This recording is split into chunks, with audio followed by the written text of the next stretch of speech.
Welcome to Kiran TV. మొన్న కందుకూరులో జరిగిన ఘటనని ఆసరాగా చేసుకొని జనసేన పార్టీని నుంచి కాపుల్ని దూరం చేయాలనే బలమైన కుట్ర జరుగుతుందనేది అందరి నోట మాట. మరి పవన్ కళ్యాణ్ గారే స్పందించాలి, పవన్ కళ్యాణ్ గారి దగ్గర రావాలి అని చెప్పి రకరకాలుగా ఆయన్ని దీంట్లో ఇంక్లూడ్ చేయడానికి శతవిధాల ప్రయత్నం చేశారు. మరి అక్కడ జరిగింది ఏంటనేది అక్కడ ఎమ్మెల్యే ద్వారా విన్నాం, తర్వాత హోంమంత్రి గారు నారాయణ గారి ద్వారా వెళ్ళాం. దాదాపు జరిగిన సంఘటన ఏదైనా కానీ 3 వారాల తర్వాత ప్రజాక్షేత్రంలో కాపులు పోరాటం బట్టి ఆ రోజు జరిగిన అన్యాయాన్ని, ఆ వ్యక్తి ఆ దాష్టికానికి బలవంతంగా ఆయన్ని వెహికల్ తొక్కి చంపేశారు ఒక వ్యక్తిని. తప్పే కదా. అదేవిధంగా వాళ్ళ కుటుంబంలో ఇద్దరు కూడా జీవోత్సవాలుగా మారిపోయారు. ఓకే, అంతా ఒకటే. కానీ దీన్ని అందిపుచ్చుకొని ఆసరా చేసుకొని ముందుకెళ్తుంది ఎవరు? నిజంగానే కాపులు పవన్ కళ్యాణ్ గారికి జనసేన పార్టీకి దూరం అవుతారా అంటే వాళ్ళు కలలుగానే మిగిలిపోతాయి. ఇక్కడ ఎవరు దీని అంతా కూడా పెద్ద చేస్తుంది? వైసీపీలోని కీలక వ్యక్తులు. ఒక అంబటి రాంబాబు, ఆ తర్వాత ఇక్కడ చూసుకుంటూ ఉండకుంటే ఒక వంగవీటి నరేంద్ర గారు కావచ్చు, మిగతా నాయకులందరూ కూడా జక్కంపూడి రాజా కావచ్చు, అమర్నాథ్ గారు కావచ్చు, వీళ్ళందరూ కూడా మాట్లాడుతున్న దేనికి? జగన్మోహన్ రెడ్డి గారిని మళ్ళీ సీఎం చేసుకున్న వాళ్ళ ఆలోచనతో కాపులను ఏ విధంగా అయినా ఇటువైపు తీసుకోవాలని, ఇటువైపు తిప్పాలని ఆకాంక్షిస్తున్నారు. తోట త్రిమూర్తుల గారితో సహా. సరే, వీళ్ళందరిలో కొద్దిగా తోట త్రిమూర్తుల గారు కొద్దిగా వైడల్గా ఈ కులం అభివృద్ధి కోసం పనిచేస్తూ ఉండే వ్యక్తి. కానీ ఇక్కడ పవన్ కళ్యాణ్ గారు దీంట్లో పాత్ర ఏంటి? కులాలు కలిపే సిద్ధాంతాల్లో ముందున్నాడు కదా ఆయన. యాశించే స్థాయి నుంచి కాపులు శాసించే స్థాయికి రమ్మని చెప్తున్నానుగా. నిద్రావస్థలో ఉన్న ఈ జాతిని తట్టి లేపి మనం పయనించాలని చెప్పి సప్రెసర్ గ్రూప్స్ అన్ని రాజ్యాధికారంగా దూరంగా ఉంటున్న 88% సప్రెసర్ గ్రూప్స్ ఉన్న అధికారులు రావాలని చెప్తున్నానే కదా.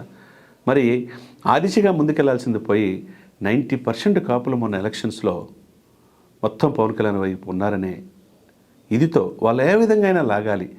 ఈ కందుకూరు ఇన్సిడెంట్ని ఆసరాగా చేసుకొని కాపులకి ఏం చేయలేదు, పవన్ కళ్యాణ్ వైపు ఎవరు లేరని చెప్పి మొన్న విజయవాడ మీటింగ్లో కూడా పెట్టడం, దీని ఆంతర్యం ఏంటి, దీని వెనక ఎవరున్నారనేది కూడా ఒకసారి ఆత్మపరిశీలన చేసుకోవాలి. నిజంగా పవన్ కళ్యాణ్ గారు ఈరోజు 22% ఆంధ్రప్రదేశ్లో ఉన్న కాపులు, తెలగ, బలిజలకి నాయకత్వం వహించట్లేదా? పవన్ కళ్యాణ్ గారు, చిరంజీవి గారు మా వాళ్ళు, మా మా మా కుటుంబం, మా ఫ్యామిలీ అనే ఇదితో వాళ్ళు ఉండలేదా? ఆయన కులముద్ర వేసి ఆయన ఏ విధంగా ఆయన మిగతా కులాలకు దూరం చేయాలనే బలమైన కుట్ర దాగి ఉండటం ఏంటి కారణం? పవన్ కళ్యాణ్ గారు రాజకీయాల్లో ఉన్నంతవరకు జగన్మోహన్ రెడ్డి గారు సీఎం కావాలనే భయం, అంతే తప్పితే వేరే భయం లేదు. ఎందుకంటే single largest community in the state of Andhra Pradesh. 22% కాపులు ఉన్నారు. కాపు, తెలగ, బలిజలంతా రాయలసీమలో ఉన్నారు. కోస్తాలో కాపులు అంటారు, తెలగ అంటారు.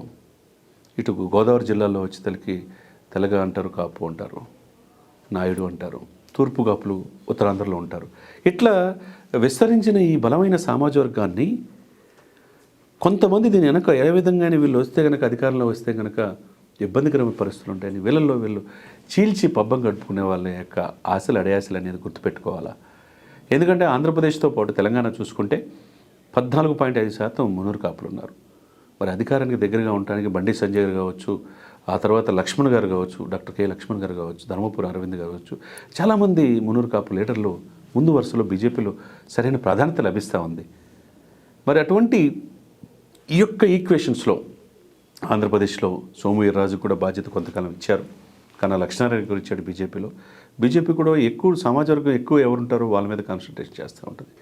మరొకటి తెలంగాణలో కూడా ఒక చైతన్యం అయితే వస్తూ ఉన్నది. మరి ఆంధ్రప్రదేశ్లో కూడా చైతన్యవంతం అయ్యి ఈరోజు కూటమి అధికారంలో రావడానికి కారణమైన ఈ కాపులందరినీ కూడా వాళ్ళ చిరకాల కోరిక రిజర్వేషన్ అంశం. ఆ రోజు హరిరామజోగి గారు, ముద్రగడ పద్మనాభం ముందు హరిరామజోగి గారు ఇప్పుడు 90 సంవత్సరాల వయసులో కూడా పోరాడుతున్నారు. కాపులతో పాటు మిగతా కులాలు కలుపుకోవాలి, పవన్ కళ్యాణ్ గారు సీఎం కావాలి ఏ రోజుకైనా. ఆయన చనిపోయే లోపు ఆయన సీఎం కావాలని కోరుకుంటారు. మరి ఆ విధంగా మిగతా నాయకులు ఉన్నారా? ఎవరి ఆబ్జెక్ట్ కోసం, ఎవరి బెనిఫిట్ కోసం, ఎవరి కోసం తాపత్రయపడతారు? ఇంకో మాజీ పోలీస్ అధికారి అయితే ఎందుకు ఇస్తున్నారు? సొంత పర్సనల్ డబ్బులు ఇవ్వండి, అన్ని ఎకరాల పొలం ఎందుకు, అంత డబ్బు ఎందుకు అంటారు? మరి ఆ మనిషిని తొక్కిచ్చిన వ్యక్తిని మీరు అడగలేదే? ఆయన శిక్షించమని ఎందుకు అడగలేకపోతున్నారు? అంటే మీకు కులం, మీ కులానికి ఒక న్యాయం, మిగతా వాళ్ళకు ఒక న్యాయమా? క్షేత్రస్థాయిలో వెళ్ళి దాసరి రామగారు లాంటి వాళ్ళు, మిగతా కాపు నాయకులంతా ప్రశ్నించడం తప్పులేదు, జరిగిన అన్యాయాన్ని తప్పులేదు. అది బాహాటంగా ఈ కూటమికి అట్టకట్టి ఎట్లయినా ఈ టీడీపీ, ఈ బీజేపీ, జనసేన కూటమి కాపులకు వ్యతిరేకమనే బలమైన ప్రచారం జరుగుతూ ఉన్నది. ఇది జాగరూకత ఉండాలా, ఆచితూచి వ్యవహరించాలా. పవన్ కళ్యాణ్ గారు ఇటువంటి విషయాల్లో కూడా చాలా జాగ్రత్తగా వ్యవహరించాలి. ఎట్లయినా మీ కులముద్ర వేసేసి కాపుల్ని ఏమీ చేయట్లేదు, పట్టించుకోవట్లేదనే ఇదితో దూరం చేయాలని రకరకాల ప్రయత్నాలు జరుగుతున్నాయి. అది కూడా జాగ్రత్తగా చూసుకోవాలా. ఏదైనా కానీ కులం అనేది చనిపోయేదాకా పోదు వదిలిపెట్టి. మరి అదే సమయంలో ఉభయ గోదావరి జిల్లాలు విభజిత ఆంధ్రప్రదేశ్లో ఉమ్మడి ఆంధ్రప్రదేశ్లో కూడా ఈస్ట్ వెస్ట్ గోదావరిలో ఎక్కువ ఎవరి సీట్లు వస్తే వాళ్ళే అధికారంలో వస్తారు. అది కలిసి ఉన్నప్పుడైనా విడిపోయినప్పుడైనా. ఉభయ గోదావరి జిల్లాలు సున్నాకే పరిమితం వైసీపీకి చేసినాయి. మరి కూటమికి సాలిడ్గా అది సాక్షాత్తు పవన్ కళ్యాణ్ గారు చెప్పారు, ఈస్ట్ వెస్ట్ గోదావరిలో సున్నాకే పరిమితం చేస్తానని చెప్పి బాహటంగానే చెప్పాడు. నిజంగా సొంత జిల్లా కాబట్టి అయింది. కాబట్టి అట్లనే చేశారు. మరి ఆ విధంగా ప్రజలు తీర్పిస్తున్నప్పుడు, ఆ విధంగా బలమైన సామాజిక వర్గాలు ఆయన ఎమ్మటి ఉన్నప్పుడు రేపు ముఖ్యమంత్రి కావాలనే ఆకాంక్ష ఆ సామాజిక వర్గానికి ఉండడం తప్పేం కాదు కదా. ఒక్కసారి ఆలోచిస్తే 2014 అనుభవం వ్యక్తి ఈ రాష్ట్రాన్ని ముఖ్యమంత్రి కావాలని త్యాగం చేసింది పవన్ కళ్యాణ్ గారే. 2019 విడిగా పోటీ చేయబట్టి జగన్మోహన్ రెడ్డి గారికి అవకాశం వచ్చింది. 2024 మళ్ళీ కలిసి పోటీ చేశారు కాబట్టి ఈరోజు చంద్రబాబు నాయుడు గారు ముఖ్యమంత్రి అయ్యారు, పవన్ కళ్యాణ్ గారు డిప్యూటీ సీఎం అయ్యారు. ఇచ్చిపుచ్చుకునే ధోరణి ఉండాలి. అంతా మేమే ఈ కుటుంబం ఈ 15 సంవత్సరాలు పరిపాలిద్దాం, ముందుకెళ్దామనే ఆలోచన ఉండాలి. ఏదైనా తప్పు జరిగితే తన శాఖలతో పాటు మిగతా శాఖల్లో సపోజ్ భీమవరంలో పేకాట క్లబ్బులు, పేకాట విచ్చలవిడిగా జరుగుతుంది, కోడి పందాలు జరుగుతున్నాయి, నివేదిక ఇమ్మని చెప్పి డీజీపీని ఆదేశించాడు. హక్కు లేదా పవన్ కళ్యాణ్ గారికి? ప్రశ్నించే హక్కు ఉంది. ప్రశ్నించడం కోసం ఆ పార్టీ పెట్టాడు. కాబట్టి ఇక్కడ ఒకటి ఆలోచించుకోవాలి. కాపులు కూడా ఇంతవరకు రాజ్యాధిక దూరంగా ఉన్న కులం ఏదైనా ఉందంటే కాపులే. తప్పకుండా అతి తొందరలోనే రాబోయే రోజుల్లో పవన్ కళ్యాణ్ గారు ఒకరోజు సీఎం అయ్యే అవకాశం డెఫినెట్గా ఉంది. అంతకు మించి అన్నట్టుగా ఆయన పరిపాలన మీద, దేశ రాజకీయాల పట్ల దక్షిణ భారతదేశంలోనే మంచి పొలిటీషియన్గా వ్యవహరిస్తూ ఉన్నారు. ఈయన పవన్ కాదు తుఫాన్ అని మోదీ నోటి నుంచి వినపడుతుందంటే మరి పవన్ కళ్యాణ్ గారు నేటి సమకాలీన రాజకీయాలు ఏ విధంగా పాత్ర పోషిస్తున్నాడో మనం అర్థం చేసుకోవచ్చు. కాబట్టి తన ఇంటిని చక్కదిద్దుకునే పనిలో ఉన్నారు, తర్వాత తన కుటుంబాన్ని చక్కదిద్దుకునే పనిలో ఉన్నారు, తర్వాత కేడర్ని చక్కదిద్దుకునే పనిలో ఉన్నారు. కాబట్టి వైసీపీ ట్రాప్లో పడకుండా ఈ కాపు కుల పెద్దలందరూ కూడా, కాపు నాయకులందరూ కూడా దీర్ఘకాలిక వాంఛైన ఆ రిజర్వేషన్ల పోరాటం కోసం, తన బిడ్డల భవిష్యత్తు కోసం, ఆర్థికంగా ఎదుగుదల కోసం, వాళ్ళ పరిశ్రమలు స్థాపించడం కోసం, వాళ్ళ మహిళల అభివృద్ధి కోసం అన్ని పార్టీలు మేనిఫెస్టోలో పెడుతున్నాయి. కాపుల్ని ఓటు బ్యాంక్గా ఉపయోగించుకుంటారు. దాని మీద కాన్సన్ట్రేషన్ చేసి దాని మీద పోరాడండి. మీరు అనుకున్న ఆకాంక్షల్ని సాధించుకోవడానికి ప్రయత్నం చేయండి.